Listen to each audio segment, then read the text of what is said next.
Bonjour, je voudrais vous parler de mon livre Le travail inspiré, avec comme sous-titre Courte méditation sous forme d'un abécédaire. Alors, de quoi s'agit-il?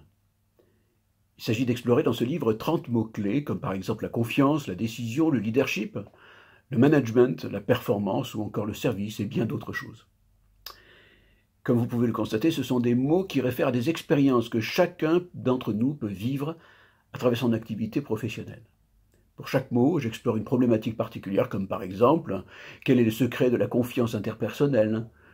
Pourquoi est-il si difficile de bien communiquer? Quelle attitude adopter en cas de conflit? La performance est-elle contraire à la recherche de sens? Pour répondre à chacune de ces questions, j'utilise la philosophie. J'ai notamment travaillé avec René Girard à Stanford et j'utilise aussi mon expérience de consultant dans les organisations pour proposer une approche un peu différente de celle qu'on peut lire dans un livre classique de management.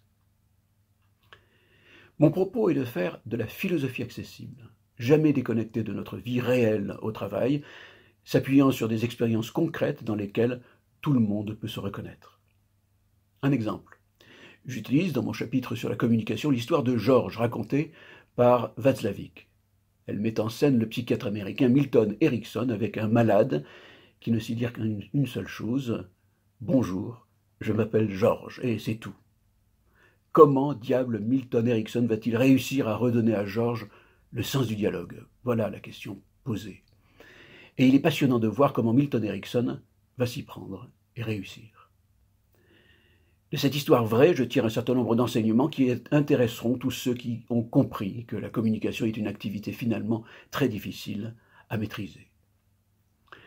Dans ce livre, les chapitres sont courts, on peut les consulter dans le désordre au gré de sa curiosité. Je les appelle méditations parce que j'essaie de développer une approche différente d'un manuel pratique ou d'une boîte à outils.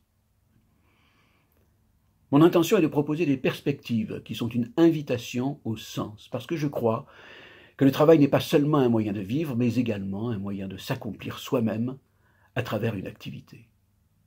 Voilà, je vous souhaite une bonne lecture, et si vous le souhaitez, vous pouvez également suivre mes activités sur mon site ifae.fr. Vous y trouverez notamment les billets mensuels que j'envoie à mes clients et à tous ceux qui s'intéressent à une philosophie du travail. À bientôt, j'espère.